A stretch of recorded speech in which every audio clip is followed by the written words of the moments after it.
Hello, this is Darth Helmet. I previously made a video showing off a bunch of build ideas that I had going into patch 1.2. I've dabbled in build making before, but this is the first time I've really committed to playing something of my own design, and I just wanted to share it. This is my Icy Judgement Paladin. Sadly, it turned out that Judgement Paladin ended up being kind of a meta thing, so it looks a little less unique than I was hoping, but it is doing something different. It is building around the Shattered Lance and the Last Bear set. Now that we can craft these onto real items, it's much more powerful, at least potentially powerful. I still need to get better crafted versions of these. You'll see that these aren't really the optimal things, but at the very least it enables it. So let me kind of go through what's going on in the build. So obviously the most basic part of this interaction is the Shattered Lance set.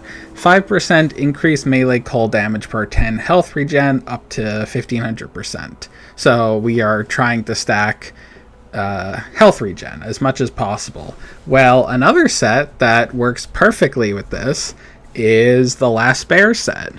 It gives you the set bonus is relevant but not what we're looking at. The gloves specifically give you increased health regen per point of strength. This goes up to 3% if you are using the tier 7 affix. Unfortunately, I wasn't able to craft that properly onto this. I mean, this glove in general is kind of sad. The fact that my exalted is a void res is tragic, but whatever.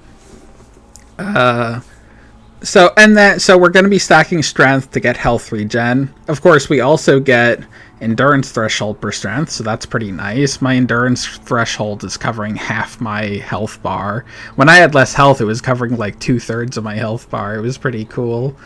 And then we also get 30 strength from the set bonus. I wasn't 100% sure if I wanted to use this or something else, maybe some kind of unique, but I feel like it's not strictly necessary, but effectively this affix reads, if you have even a tier 1 of this on your gear, you get better than an exalted strength affix. So that seems too good to pass up on in a build where we're stacking strength. Beyond that, the other important parts of gear is something like this. Not specifically this, but because we are using a skill that doesn't have a cold conversion, we need some way to get flat melee cold into the build, because this is only a % increase. So I was just using this because it comes with plus 63 flat melee cold damage. You craft on more melee cold damage. This is a lot easier now because of the change to legendary crafting, where you can guarantee one affix. So it was pretty easy to I found a tier 6 melee cold, I put it on there. I haven't actually found another one of these since then, so if I do end up finding a tier 7 melee colds at some point, I'll put that on this, and that would be an upgrade. Great. And then this is also a build that's, because you're stat stacking, it's pretty easy to fit a red rings into. It comes with health regen, and that's nice. And the all res surprisingly doesn't go to waste that much because we're in Paladin. That said, you do not need these red rings. I did not get a red ring until I had already killed a 300 corruption harbinger, and I didn't get my second one until I killed all of them. So I did have this for Aberoth, but I didn't have this for any of my progression.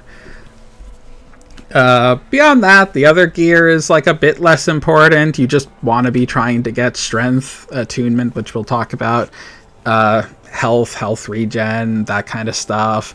Movement speed's always nice. There's only so greedy you can be, only putting strength and attunement on your gear. Flat health regen, notably, is much more valuable than percent health regen because this is already giving us percent health regen. So wherever you can get the flat HP regen, that's pretty big. Also, the new Weaver's idols are insane. They give us like quite a few things that are really nice for us. Like we can get some cold pen, whatever. Some of these just give a lot more resist than the basic idols. But also there's just a vitality and flat health regen idol, which is exactly the kind of thing we want. I'm also running Throne of Ambition because we're doing melee cold damage, so great. I guess it doesn't have to be melee, but you get the idea. We're doing cold damage. Okay, so the next question is, why Paladin? I kind of just wanted to play Sentinel. That's why.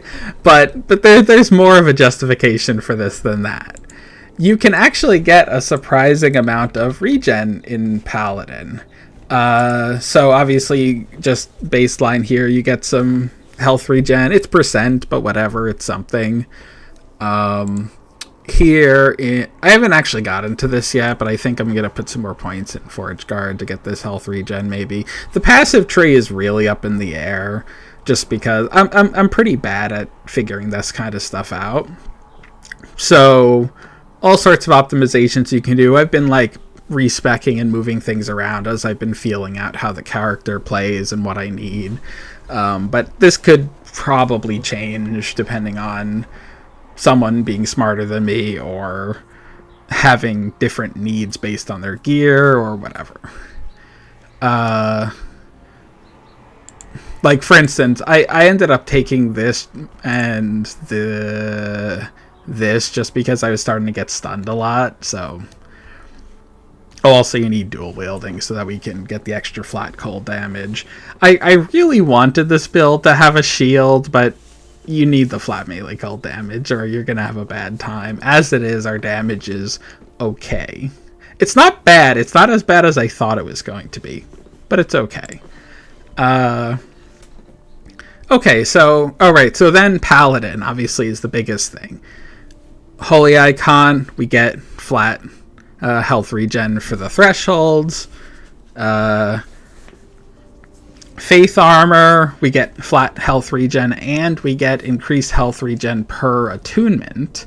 This isn't as good as the gloves once you have the tier 7, so I think the priority ends up being more strength than attunement, but you know, it's another way you can stack up stats, and obviously Judgement scales with both. So that's fine, right? You can do either. It gives you some flexibility in your gearing, but you would rather have strength because that's also giving you armor. It's also giving you endurance threshold. Then there is this health regen from Symbols of Hope. That's flat, and then this increased effect from Holy Aura and Symbols of Hope. So that's giving us even more health regen along with other things.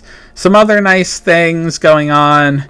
Defiance gives us endurance threshold per 2% uncapped elemental res, which means that all of this extra Ellie res that I have isn't going to waste. Honestly, the other resistances are kind of going to waste, so maybe I should try to optimize a bit if I can find better gear, but like I would like to be able to dump this void res, or where else do I have it on my gear? The funny thing is it's not actually in that many places on my gear. I guess it's on the idols, but like the suffixes on the idols aren't even that like useful a lot of the time, so they're just whatever. It's there. It's fine. Don't worry about it. Oh,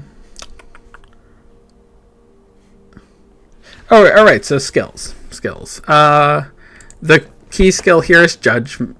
Oop, not that one. Judgment. And again, sort of the dumb reason why I'm playing this is partially just this node. Hey, we get increased health regen when we hit stuff with Judgment. Granted, we're only getting it for 1 second with the points I've invested into it, which I don't know, right? Maybe there's some redistributing I can do. Again, the tree is a little bit up in the air. Like, for instance, I don't know how much I like Pious Offering. You consume some mana to deal more damage. It's very expensive, and we don't necessarily have the best sustain. Our sustain ends up being mostly from Time and Faith. We get 10 mana regen every time we use Vengeance. But it's okay. It's not terrible, but it's also, I don't feel like I'm getting the most benefit out of this as I could. So maybe you take points out of this and you either get more of the regen, or you put some points into other generic more multipliers. Like, you could get more crit chance here against ignited enemies. You don't have to stack up a lot of ignites. You just need some ignite on the enemy. That's easy enough. Get more frenzy. There's more damage here, but it's a little inefficient because you got to go through this, and we're not doing fizz damage, and we're not really doing fire damage. I guess it still technically does some fire damage, but it's not the biggest part of our damage, obviously. Then the other skills are mostly support.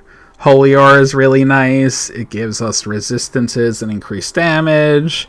Even more resist and endurance. It gives us health regen. It gives us a cleanse and more resist. This doesn't really matter, but it was a travel point. And I mean, I guess the ignite is okay. Attack speed, crit chance, crit multi. Symbols of Hope is another just support aura to buff us up. This was changed in 1.2 to be a passive thing. You can still activate it to get a temporary buff. This ward and 5% less damage taken per symbol, which I guess is nice. And before I had the red rings, I was using the ring that speeds up their generation and then automatically uses it if you drop low enough. I'm not using that anymore because of the red rings, and I don't really remember to use this most of the time, so it's kind of just ignore the active.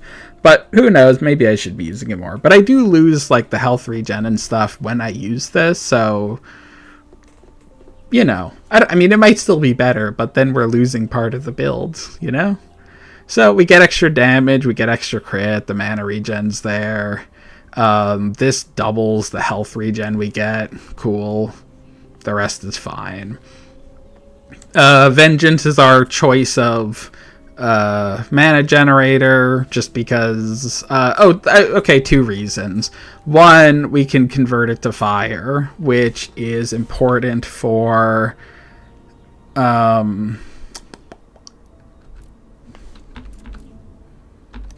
for this. Crystal swords give increased melee attack speed, or elemental melee attack speed, so even though we're doing flat cold damage to anything we would be using, if it doesn't count as a melee elemental skill, it's not going to get the benefit from this.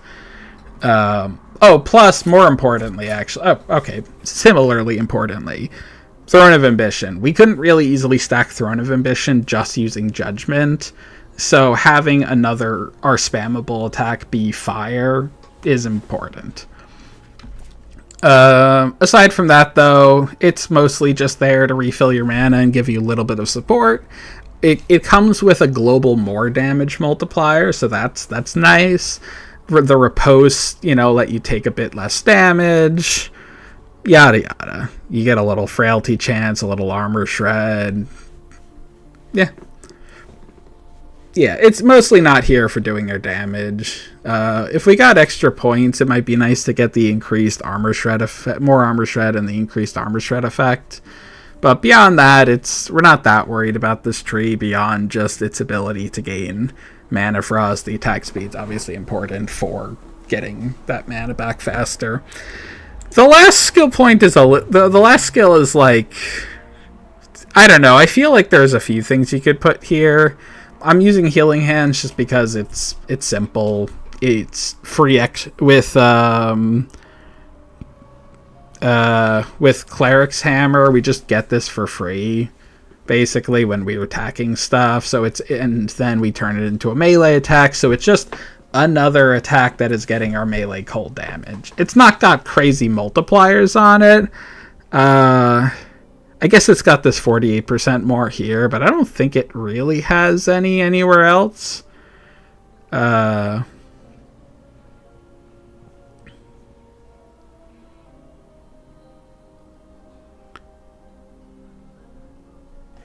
guess it's also getting more damage from these, but whatever. Plus, it can be our movement skill, and immune while moving. Great. Because otherwise, it's hard to fit in a movement skill, I guess. So this is nice. It doubles as both some extra damage and utility and our movement.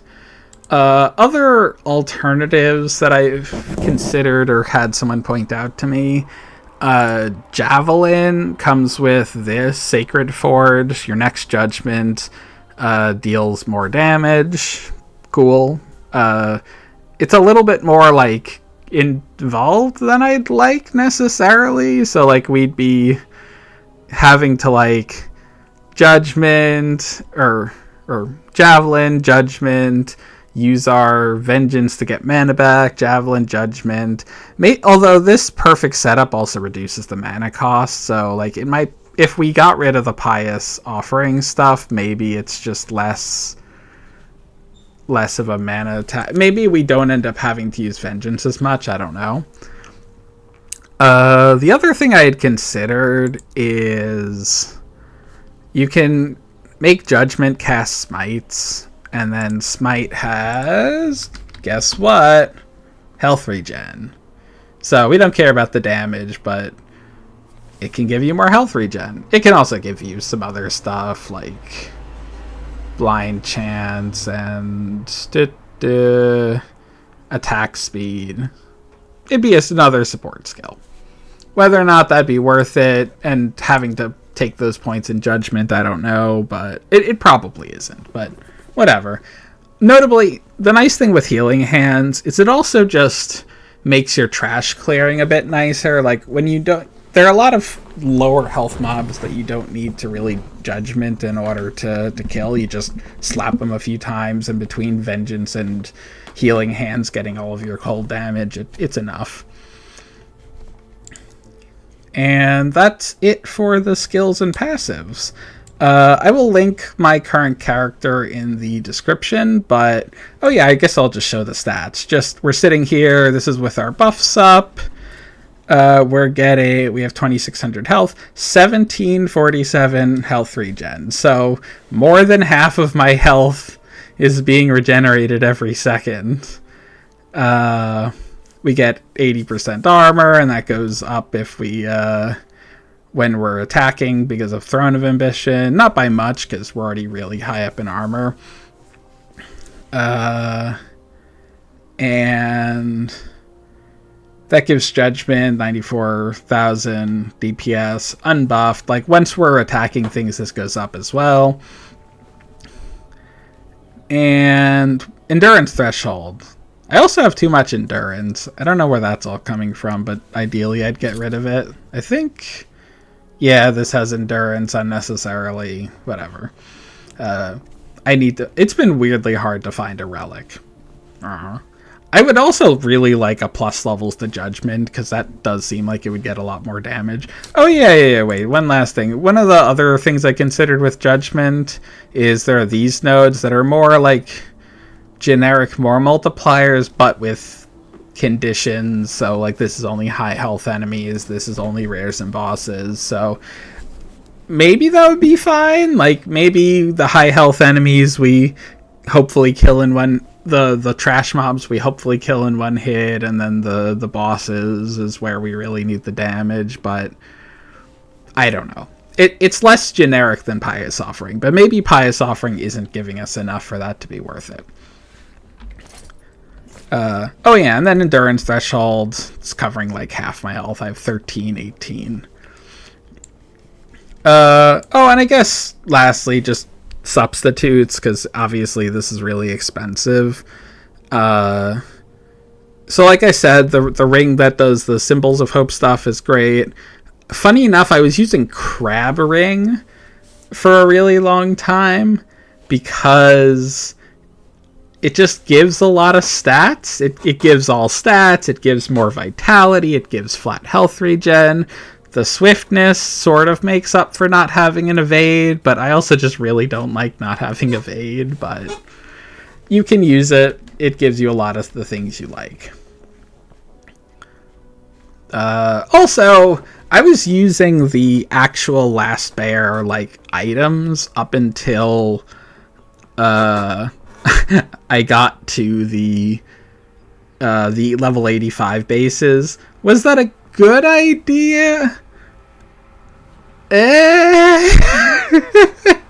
Very questionable. I maybe should have been upgrading as I went, but I just didn't feel like it, or wasn't finding things that I felt like were worth my time to craft. Oh, and I guess this is probably worth mentioning if you're not familiar with things. The way you actually do the set crafting, you need to obviously get the set items, and then there is a woven echo, the Great Bridge. You do this woven echo, it's reasonably common, and you can buy it from the Haven of Silk too. And you go through it, and you get a box that lets you shatter a certain number of set items. You get the affix shards, and then you can craft on. And I think you get to do that 3 times per run.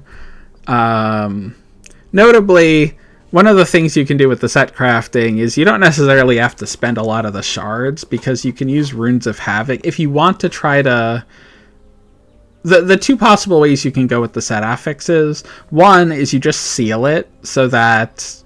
because maybe you don't care about the actual affix itself, you just want the set bonus. So you only need 1 level of it anyway then. Alternatively, if you really want the high level affix like I want here, you could use a Rune of Havoc to try to move the exalted affix onto the set affix. So you still only need 1 of the shard for that. Granted, you then need a bunch of the Runes of Havoc, which are not common, but it also hasn't been that bad. Like, I haven't been in a spot where I've wanted to use it and not had enough, but I also don't craft that frequently, so I don't know, your mileage may vary. Okay, I will now show some Monolith gameplay. Just pick whatever. Yeah, I'll do one with Woven Echoes. This part isn't going to be that exciting, because it's going to look like any Judgement build. The cool part is the way we're scaling our damage and survivability. Yeah, so as you see, it can... Oh, and we're at 300 corruption. As you can see, the damage is alright. It's not like deleting things in one hit, but it's competent. Like, comparing this to a Shield Bash build I played last season, it's about the same, I think, as far as just the feeling of how quickly it can go through monoliths, and it's very tanky. Again, you have shitloads of health regen, so as long as something's not one-shotting you, which you have other defenses that make that better, like the endurance threshold and the armor, then you can just regen up. Like, you don't even need to be hitting things, right? Like, that was one of the things I didn't like about the Shield Bash character. It was leech based, so I constantly needed to be hitting things, and if I was distracted and some things came up and hit me, then I would just, you know, possibly die, even though I was a super tanky build. But this, I don't know, if I just, like, if some random enemies are hitting me and they're not doing a lot of damage, I just don't even notice it.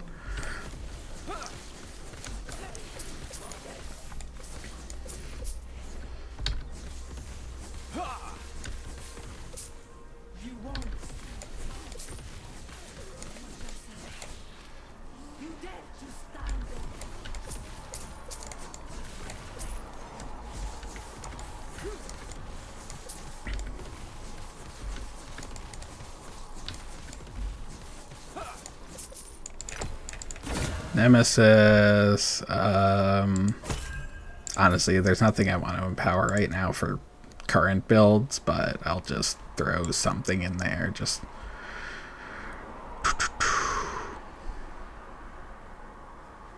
I guess Oshrons aren't bad to have. They can fit into a lot of builds.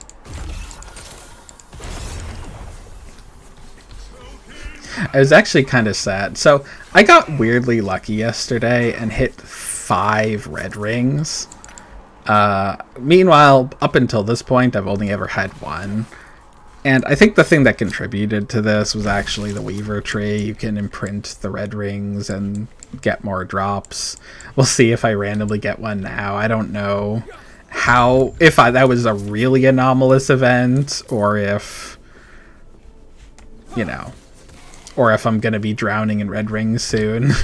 We'll find out. Sadly, I didn't get LP on... I only got LP on 1 of them. So the others, I wasn't able to actually get anything that was that good. So like this one's just crit avoid and dodge, which is almost entirely useless.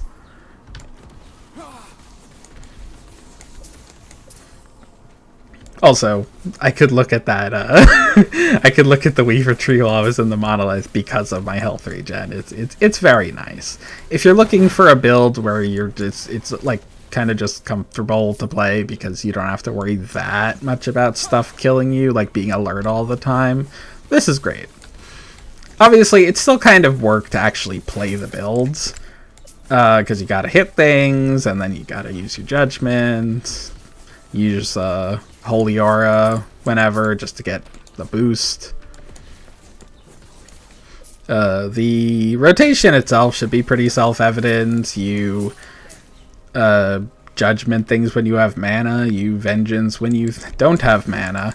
The one thing I would say, I guess, is just that against big enemies, you actually do want to start with a Vengeance just to get a single stack of Ignite on them, so that your Vengeance, your Judgment buffs based on hitting a smited or an ignited enemy work on your first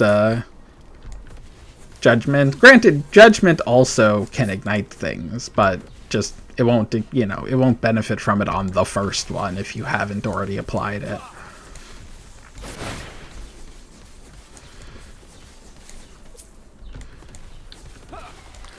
As far as this thing's viability to scale up much higher in corruption, I don't know. There's obviously a lot of room for it to grow. Like, I could get much better crafted set items than what I currently have. I'm not gonna do the tomb for now. Not really the point of the thing, the video.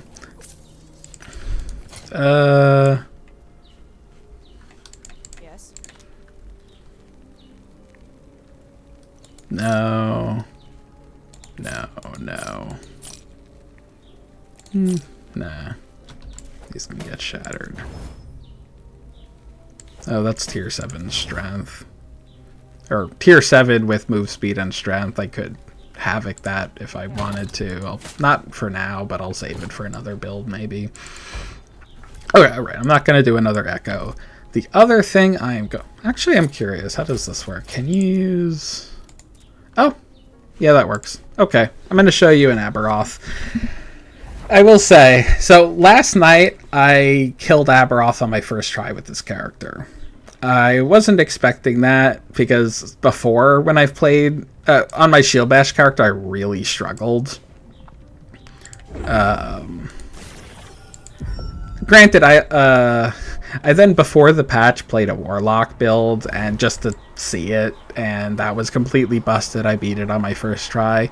This time, I don't have a great point of comparison because they nerfed regular Aberoth. So I don't know if my build is actually just better than my Shield Bash build from before, or if they just nerfed it. Or it's just Aberoth is nerfed enough that it's not a problem anymore. Oh, actually, you know what? The biggest thing that's a big difference. No more volatile reversal. I don't have to have my damage tied to a button that sometimes gets me killed in a boss fight. It's lovely. I don't know, I still sometimes dodge like the bigger things like that just in case, but honestly, you can see I'm tanking a lot of shit.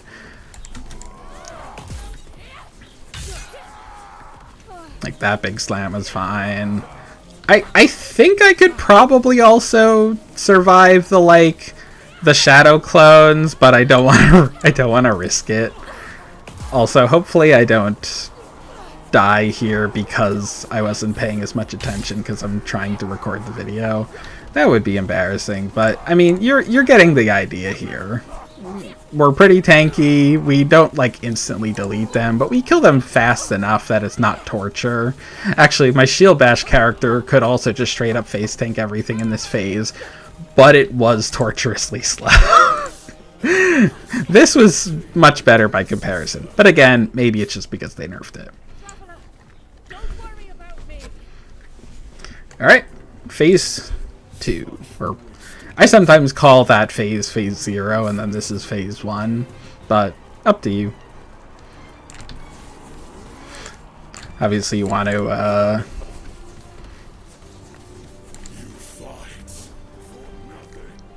Oh yeah, this is quite nice. One of the things that was annoying about playing against Aberoth as the block build was because I was leeching, anytime I had to like run around not hitting him, if I ended up hitting, you know, void dots, it would be a pain in the ass. But I regen now, so it's not as big of a deal to run through those. I'm also glad to see that I can still just... Oh, I got... I should not have gotten hit by that. Also, I try to keep all the void beams on this side of the arena, just to manage them. I'm not going to be good about that, probably, but you should try, nonetheless.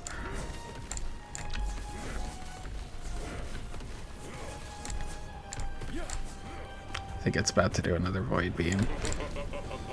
Oh, I got another one of these.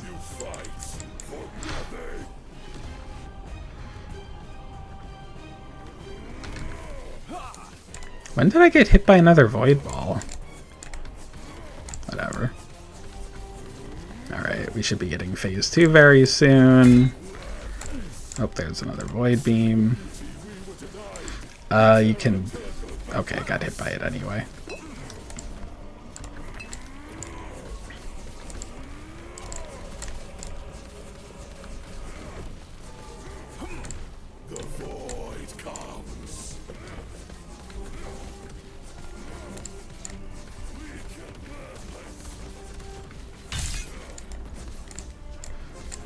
Also, I guess, I mean, this is sort of a general thing with any melee build that's using Throne of Ambition, but it is very annoying having to keep up those stacks in a boss fight where you might have to run away sometimes. They fall off very quickly, and you do not have a way to, like, just quickly refresh them if you're running away from the boss.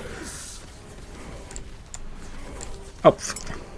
Okay, it's fine. It retroactively deletes the the puddles. We're good. Can you tell that I'm good at this game? I almost exclusively play tanky builds like this, so I have kind of a warped idea of how these boss fights go. I get to ignore a lot of mechanics. Granted, there are some mechanics you just cannot ignore. Like, I'm pretty sure I couldn't survive his big AoE slam in phase 1 and 4.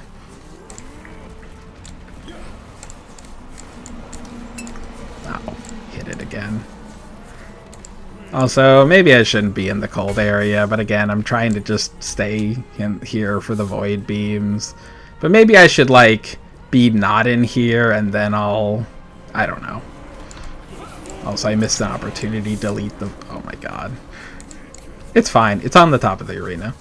That's what I'll tell myself. He's about to phase transition anyway. Alright, we're on the necrotic phase. These void puddles are in terrible places right now. Hit another one. Let's delete those. Oh, I get hit by one of those.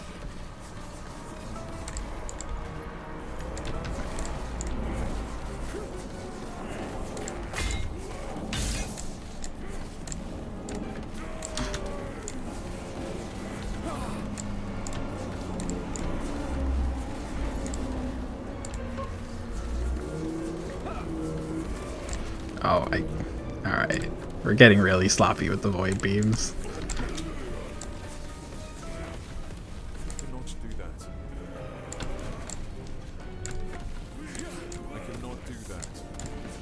But you can kind of see what's this build is going for it, right?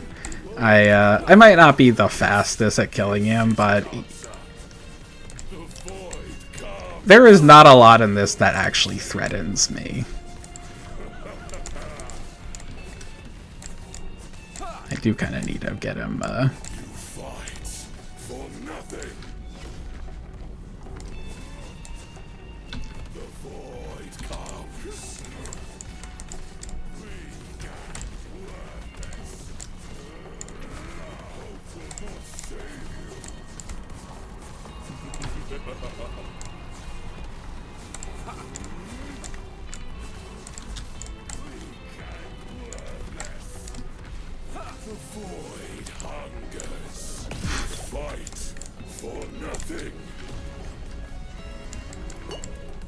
Oh god, that was close. I actually feel like I got hit by that, but maybe not.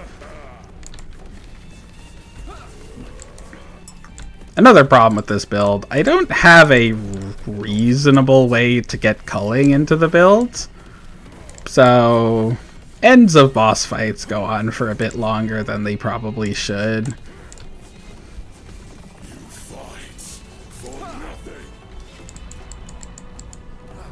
Oh, okay. Oh, that was almost a disaster.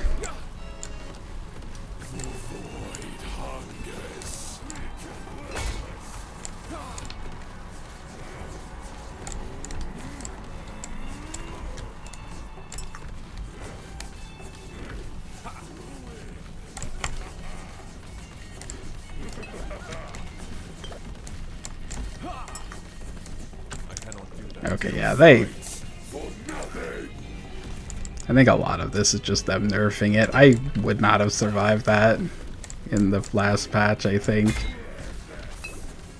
Alright, I'm just gonna kill it. Okay, there we go. So, that's the character, that's Aberoth. I don't know if I'm going to push this character that much higher into corruption. Like, I do want to kill Uber Aberoth at some point, but I might do that on another. I'm not sure yet. We'll see. There's still a little bit of farming I want to do on this character, but I have like so many other ideas that I'm not sure that I want to waste that much more time on this when I've proven the idea. So that's the video. I'll link the planner in the description. Let me know what you think. If you want to try it. If you have any suggestions on how to make this better, I would love to hear them. I'm always, really bad at the minutia of tinkering with the build, even if I have fun coming up with the big ideas. So let me know. That's it for the video. Goodbye.